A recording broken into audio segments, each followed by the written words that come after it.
Efendim herkese iyi akşamlar diliyor, saygılar sunuyorum. Ben de Dünya 8 Mart Emekçi Kadınlar Günü'nü hem anıyor hem de kutluyorum. Efendim önce şunu arz etmek isterim. Benim amcamın rahmetli eşi Düzce Cicibey köyünden. Varsa bilmiyorum Düzce'de. Ben bu kültürü ondan biliyorum. Gerçekten ilgileniyorum. Okurken hatta hanım da burada o zaman daha tanışmıyorduk. Bana bir tane Çerkez kızı bulmuştu ama biz gidip de isteyemedik okulumuz bitmeden. Ama açıkçası neden istediğimi söyleyeyim. Yengemi gördükten sonra yengemin o kültürünü, gelen giden misafirlerle ilgilenişini, hatta zaman zaman arkadaşlarımı böyle davetsiz şekilde götürdüm. Çocukluk işte, düşünemedik lise çağlarında. Hepsi tedirgin gittiler. Dediler ki ya bizi tanımıyorlar falan, ne yapacağız diye, ama inanın arkadaşlarımın kendi annelerinin evinde nasıl rahat ediyorsam öyle rahat etti. Onun için hep imrenirdim. Bu nedenle kültürün bu kadarını bilebiliyorum. Efendim, tabii belediye başkanı kentindeki bütün değerlerine sahip çıkmalıdır. Bunlardan da elbette ki Kafkas kültürü, Çerkez kültürüne bizler sahip çıkacağız. Bu kültürün gelecek kuşaklara aktarılması için elimizden geleni yapacağız. Görüyoruz, Ankara'da birçok hemşeri dernekleri var. Onlar da Türkiye'nin çeşitli yerlerinden Ankara'ya gelmişler. Köylere kadar dernek kuruyorlar. Ama Ankara'da doğan yeni nesil nedense o kültürü yaşamaya pek memleketlerine gitmek istemiyorlar. Bu nedenle hemşeri dernekleri de o kültürü hem unutmak istemiyorlar, hem çocuklarına da öğretmek istiyorlar. Biz bunu fark ettiğimiz için en büyük projelerimizden birisi 2009'dan beri, yani 2009'da da aynı projeyi söylemiştim. Ankara Park gibi projeler yerine yine 2014'te de benim şimdi anlatacağım proje olursa turist geleceğini, yoksa Anka Park için, yani Gençlik Parkı'nın biraz daha büyüğüne, Adana Disneyland deyin, ne derseniz deyin, onların çok daha gelişmişleri Paris'te var, başka yerlerde var, oralara gideceğini insanlar. Bunun için kimsenin de gelmeyeceğini defalarca televizyondan da tartışmıştır. Benim projem şuydu, 81 ilin Anadolu Kültür Projesi'ydi. Her ilimizin kendine has kültürü var. Bunları 10.000 dönümlük büyük bir arazi içerisinde hepsinin kendi kültürünü yansıtacak, kendi objeleri, konakları örnek hangisi ise bir tane onlardan yapmak, o ilin valisi, belediye başkanı ve Ankara'da bulunan dernek ve federasyonlarıyla birlikte bizler de belediye olarak yardım yapalım. Her il orada sergilensin. Kendi kültürünü sergilensin. Hem somut olan kültürünü hem somut olmayan kültür mirasını gelecek kuşaklara aktarsın. Şarkıları, türküleri, gelenekleri, deyişleri, bunlar hep orada yaşasın istedik. Ama hangi şehirden olursa olsun görüyorum ki eksik düşünmüşüz. Bir Çerkez toplumu var. Onların da kendi kültürünü yaşatmaları için mutlaka bizim nerede yaparız bilmiyorum ama böyle bir alanda tahsis etmemiz gerekecek. Bunun şimdi farkına vardım. İnşallah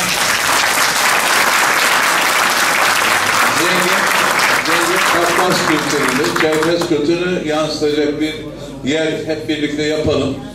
Ben bunun ne işe yarayacağını da söyleyeyim. Zaman zaman, şimdi biraz önce konuştuk, söyleme sayıp seçim bürosuna çağırdılar. Dediler ki İskilip dolması yiyeceğiz. Ben gittim, dolma bekliyorum. Baktım pilav üzeri et geldi. Hani dolma? Onlar ona İskilip dolması diyorlarmış. Yani daha birbirimizin kültürünü, Türkiye Cumhuriyeti sınırları içerisinde bilmediğimiz çok kültür var. Ve insan bu kültürü tanımak, bilmek istiyor. Eğer biz böyle bir alanı yaparsak, sadece turistler için değil, Ankara'da yaşayan herkes en azından hafta sonları değişik kültürleri tanımak için oraya gidecek. Ankara'nın kendi içerisinde de bir iş turizm, Ankaralılar için de AVM haricinde hava alacakları alanlar yapmış olacağız. Bizim en büyük projelerimizden birisi de odur. Bizler Ben 3. defa adayım. 3. defadır Ankara'ya soruyoruz. Problemleriniz ne? Bunu sorduğumuz zaman her zaman 1. sırada ulaşım çıkıyor. 2009-2014 yine aynı. İçilebilir su çıkıyor. Yine aynı. Trafik sorunu, yeşil alanlar sorunu, çarpık kentleşme aynen 2009'dan beri devam ediyor. Anlaşılıyor ki 2009'dan beri Ankara'yı yönetenler yani eski yaptıklarından ileriye bir adım gitmemişler. Çünkü ulaşımı alt üst geçitlerle trafiği çözmek istemişler. Ama görüyoruz ki bunun çaresi o değil. Halbuki gelişmiş ülkeler metrosunu 120 yıl önce yapmış. Bir asır gerideyiz. Daha yeni metro bitiremedikleri metroya bir takım ilaveler yaptılar. Oysa şimdiye kadar çoktan yapılmış olmalıydı. Söz meydanı açıldığı zaman diyorlar ki arkamızda hükümet var. İyi de 17 yıldır hükümet var arkanızda. Neden bir tane metro yapmadınız, suyu çözmediniz, trafiği çözmediniz? Çünkü öncelikleriniz farklıydı. Sizin öncelikleriniz Türkiye'nin her yerinde gördüğümüz gibi çılgın projeler. Halkın parasını toplayıp böyle çılgın projelere gömdüler. Bunun en bariz örneği Ankara'da. Hadi gelmişken rakibime de bir şeyler söyleyeyim. Televizyona çıkıyor, bizi projesizlikle suçluyor. Kayseri'de de bütün projelerini yaptığını söylüyor. Bir internete lütfen girin. Şehri Derya diye bir projesi var. 400-500 dönümlük yere deniz getirmiş. Yanına gökdelenleri dikmiş. Tabii ki hayali olarak. Yapılmamış. Ben orada askeri savcılık yaptım.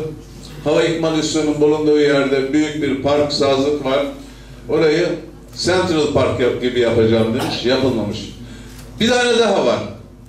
O projesi de Kızılırmak Nehri'ni kıvrım Kayseri'nin ortasından geçireceğini iddia etmiş. Kızılırmak ikna olmayınca yapamamış. Yani bunlar değerli şeyler. Hem ekolojik dengeyi bözen hem de hep hayali projeler. Halkın parası bu kadar boşa harcanamaz. Çünkü bizler, başkanım da ben de maaşımız sizlerin verdiği vergilerle alıyoruz. Personelimiz de aynı. Yaptığımız hizmetlerin hepsini sizlerden aldığımız paralarla yapıyoruz. Gelişmiş ülkelerde bir kural vardır. Ödeyen karar verir. Bizim patronumuz sizsiniz. Bakmayın siz seçildikten sonra herkes kendini kral zannediyor Türkiye'de bazı yerlerde. Halbuki patron sizsiniz. Dolayısıyla işverenimiz siz olduğunuza göre tam işte seçim zamanı şimdi beğenmediğiniz size hizmet eden insanı işten çıkarma zamanı. Bizler yapacağımız bütün projeleri öncelikle size sormak zorundayız. Bir iş yaparken sivil toplum kuruluşlarına, üniversitelere, meslek odalarına sorup onlarla işbirliği yapmak zorundayız. Hayır, hiç öyle olmadı şimdiye kadar. Hep bir kişinin verdiği kararlarla yönetildi. O kadar para gömüldü. 2014'te tartıştık. Çok imar rantı var. Birilerinin cebine girdi. Bu yanlış iş. Bu rant belediye aktarılmalıdır dedik. Rantı kabul ettiler, yasal olarak belediye aktaramayız dediler. 8 milyar dolardı benim 30 tane projede ortaya çıkan rant. Hiçbir zaman inkar etmediler. İşte ama 2014'ten sonra 2 projede belediyede aktardılar. Oysa bunlar mutlaka ve mutlaka aktarılsaydı şu anda Ankara'da evsiz insan da yoktu. Ankara'nın borcu da yoktu. Ankara'nın metrosu da yapılmıştı. Bir diğeri hatırlarsanız seçimlerde ben ihtiyacı olanlara 20 tona kadar suyu 10 liradan vereceğimi söylemiştim. Hani finans dediler, saydım. Hafriyat gelirleri var. Hayır dediler, o kadar yok. Billboard gelirleri var. Yok dediler, öyle bir gelir. Otopark gelirleri var. İstanbul şu kadar para kazanıyor. Öyle bir gelir yok dediler. Sayın Mustafa Tuna göreve geldi ki günlük 8-10 milyon lira hafriyat gelirlerinin olduğu ortaya çıktı. Yani her yıl 1 milyar lira bir yerlere gitti. İşte siz yönetici olarak Ankaralı'nın hakkı olan, yetimin hakkı olan paraları sağa sola harcamaz, sahip çıkarsanız Ankara'nın bütün projelerini gerçekleştirebilirsiniz. Biz de 100. yılda 100 proje diye projelerimizi anlatıyoruz, dağıtıyoruz. Ancak onların hiçbirisini proje kabul etmiyorlar. Ama ben şurasını kabul ederim. Bizler yine vatandaşa ne istiyorsunuz diye sorduğumuzda ülkemizde ve Ankara'da yaşadığımız ekonomik kriz nedeniyle bütün projelerimizin önüne Ankara'yı ekonomik olarak kalkındırmayı koyduk. Bir belediye başkanı ne yapabilir? İsterse çok şey yapar. Örneğin 40 bin nüfuslu olsa o nüfusa göre gidip orada 10 yıl belediye başkanlığı yaptığımızda oradaki insanların gelirini artırdık. Biz oradaki kentimizde yaşayan, şehrimizde yaşayan insanları yapabildiğimiz kadar zengin yaptık. İşte Ankara'da da yapabiliriz biz bunu. Ankara'da imkanlar çok daha fazla. Turizm gelirleriyle yapabiliriz. İlk yapacağımız işlerden bir tanesi yıllarca bitirilmeyen fuar alanını hemen bitirmek. %25-30 seviyesinde. Bitirirseniz ne olur? Ankara'nın esnafı, sanayicisi orada malını hem yurt içine hem yurt dışına sergiler, daha çok satar. Daha çok satması için daha çok üretmesi gerekir. Daha çok üretmesi için daha çok işçi çalıştırması gerekir. Bunun gibi organize sanayilere sonuna kadar destek olacağız. Bu boşa giden bir de Kızılırmak suyumuz var biliyorsunuz. Kızılırmak suyumuz 1 milyar dolara mal oldu. Halbuki yıllar önce gene de projesinin yapılmış olması lazımdı. Bir kişisel kapris yüzünden yapılmadı. Ve sıkışınca hemen Kızılırmak'a o kadar para harcandı. O bizim 2050 yılında torunlarımızın, çocuklarınızın suyuydu. O zaman yapılması planlanmıştı Devlet Su İşleri tarafından. İşte o projenin de boşa gitmemesi için, o 1 milyar dolarlık yatırımın boşa gitmemesi için o suyu Gölbaşı ve Bala arasında 1000 kilometre karelik bir alanda en az 200 bin dönüm arazinin sulu tarıma geçmesi için uğraşacağız. Bunu yaptığımız zaman arpa buğday ekerse 2 misli, mısır türü ekerse 4 misli ama domates, marul, sebze ekerse tam 5 milyar yıllık orada gelir elde edilecek. Tabii ki o 5 milyardan Ankara'daki bütün esnafı, sanayicisi istifade edecek, müteahhidi istifade edecek. Bunların birçoğunu biz gerçekleştirebiliriz ve bu nedenle öncelikli olarak Ankara'nın ekonomisini kalkındıracak istihdam projelerine ağırlık verdik. Köylerde hayatı teşvik ediyoruz. Kısa geçeceğim. Onların köylerde yaşaması için su parasını en az miktarda alıp bütün hepsini güneş enerjisi yapmak suretiyle aynı zamanda bu güneş enerjisinin tümünü Çamlıdere Barajı'nın üzeriyle birlikte Ankara'nın çeşitli yerlerine güneş tarlaları da kuracağız. Köylerdeki insanın para harcamadan yaşamasını ama onlardan bir şey istiyoruz, üretmesini. Meyvacılık yapsın, tarım yapsın, hayvancılık yapsın, üretsin. Onlardan bitki alacağız. Yılda bir de 500-600 milyon lira yurt dışından bitki alınıyordu. Hep onların sözleriyle söyleyeyim, Hans'ı George'u zengin ediyorlardı. Biz bunu bundan sonra Ankara'nın civarındaki ilçelerden satın alacağız, illerden satın alacağız. Onlara fide ve fidan vermek suretiyle sözleşmeli üreticilik yaptıracağız. Küçük ve büyük hayvan vermek suretiyle sözleşmeli üreticilik yaptıracağız. Hem yurt dışından ithal hayvan gelmesinin önüne geçeceğiz. Yapacağımız et ve süt entegre tesisleriyle de hem sizlerin ucuz et yemesini sağlayacağız, hem köylünün para kazanmasını, tarımı destekleyerek hem tanzim satışlarına gerek kalmayacak, nakliye de olmayacağı için hem ucuz sebze yiyeceksiniz, taze sebze yiyeceksiniz, hem oradaki insanlar para kazanacak. Bunların hepsi birer projedir. Ancak işte yıllardır Türkiye'yi idare edenler proje dendiği zaman betondan, plazadan, gökdelenden başka bir şey görmedikleri için bunların hiçbirisini proje olarak kabul etmiyorlar. Su indirimini de proje olarak kabul etmiyorlar. Tamam diyor, suyu indirdik, sus artık. Proje değil. Yani öğrencinin dolmuşa yarı fiyata binmesi proje, onu kendisi söylüyor. Bizim suyu daha ucuz verin dememiz proje değil. Nasıl bir zihniyet? Koptular halktan. 50 lira 100 lira verecekmiş, şuraya 150 lira verecekmiş gibi bir de insanları küçümsüyorlar. O yardım yaptığınız insanlar için 50 lira 60 lira ne demek siz biliyor musunuz? Çoluğuna çocuğuna alamadığı oradan 1 kilo 2 kilo et alacak. Çocuğuna alamadığı botu alacak. Çocuğuna alamadığı meyveyi, sebzeyi, muzu alacak. Koptular. Bunları söylediğimiz zaman Bir de tecrübeden onlar Mercedes'miş, biz Murat 124'müşüz. Unuttular. Onları Murat 124'ler iktidara getirdi. Bu nedenle diyorum ki Murat 124 olmaya çoktan razıyız. Çünkü biz halkın hissettiklerini hissediyoruz.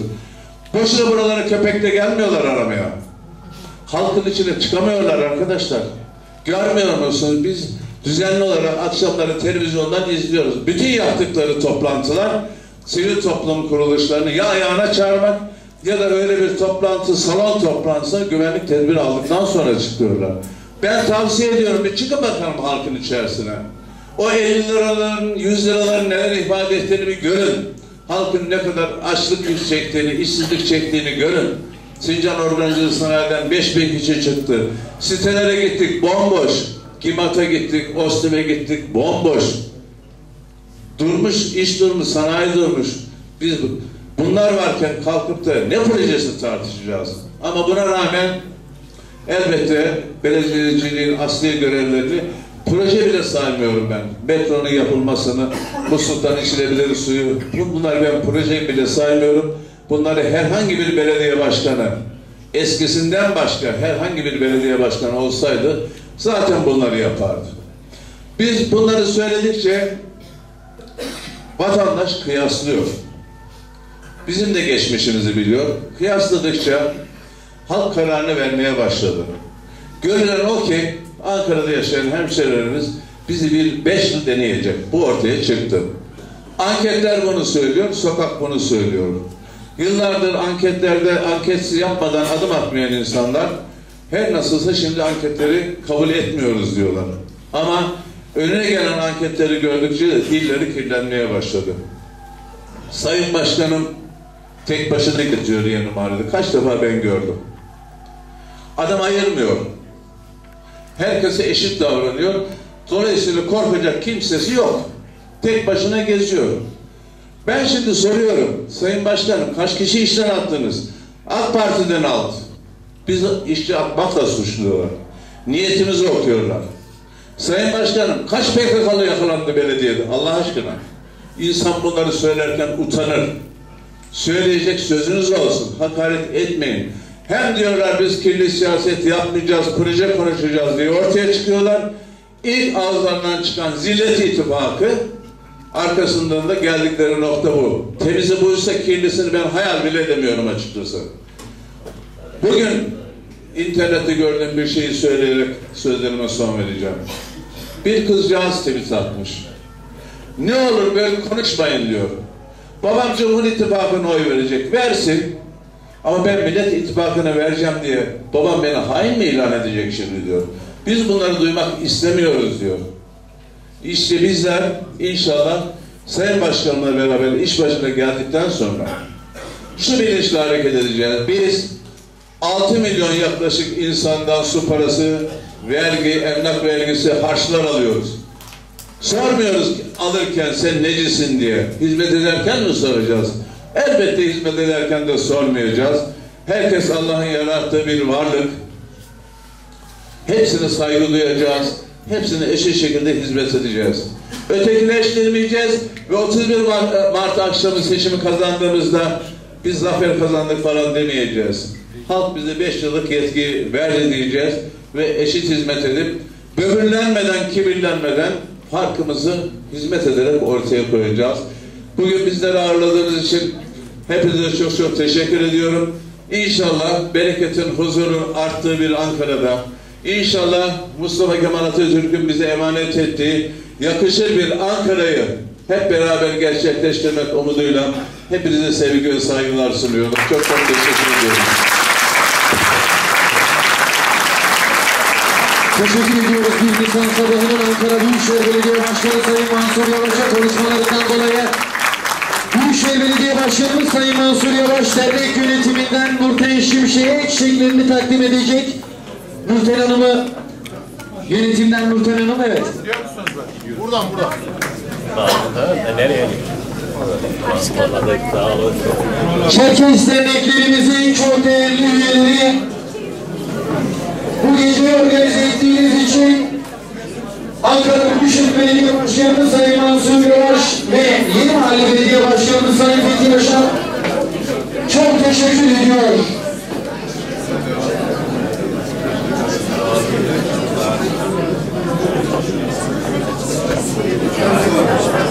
Eski Federasyon Başkanımız Cihan Bey bir son kapanış konuşması yapacak. Ben mikrofonu kendilerine takdim ediyorum.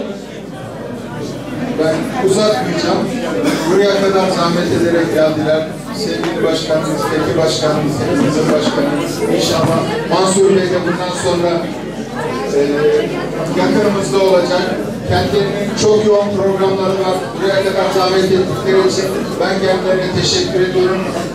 Kendilerine bol şanslar diliyorum. İnşallah ülkemiz kazansın. Evet, sonuçta ülkemizin kazanacağından eminiz. Yolunuz açık olsun başkanım. Teşekkür ederim geldiğiniz için. Sağ olun.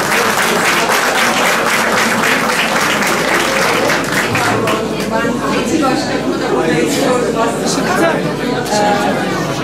Biz buraya geldiğimizde dedelerimiz dillerini bilmiyorlardı. Şimdi biz dilimizi bilmiyoruz ve unuttuk. Yerel yönetimlerde, belediyelerde çok güzel dil dersleri var, yabancı dil dersleri var. İngilizce ve Rusça kurslarına ben de katılıyorum. Sizin yönetime geldiğiniz dönemde acaba Çerkezce kurslarınızı açmanız mümkün olacak mı? Biz bunu bekliyoruz. Çok teşekkür ediyorum. Sağ olun. Çok sağ olun. Teşekkür ederim. İyi akşamlar diliyorum.